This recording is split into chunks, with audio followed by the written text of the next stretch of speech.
Ay, Tabitha mana mapiyo kapok wadhi wach machielo. Aparo ni wami bura nyao. Gima way forward ka eni kapo nono asewach Joyce. Abed ni gik moter e court gi kata judiciary okoluo ratiro mar katiba. To mano dwa biro katwa wacho ni nitiere kaka ABCD timbe.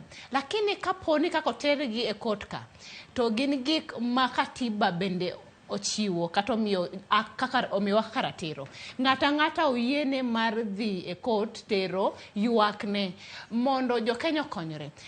Joyce, ndalo moko ker mar piny owacho men William Ruto nowacho niya ni kaka nochako wacho wach mar court chon ni kesa sintere court sate ni nochakre gi wach mar kasni jogo kata tamre to en koro obotia tiaga iwacho ni gitego gagoko mondo gik moko nyaka timre mbele. Koro gimo no nyalo timo adiera makapara neno.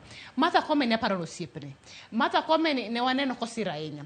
Gima dino timo dino dwaro kaka onyalo bet kod jogi piny. To gigo mbaka to openje gini gik matimre ni wan kaka executive waneno ni ok ber kod wakata ni ok dhi maber kod development agenda mar government.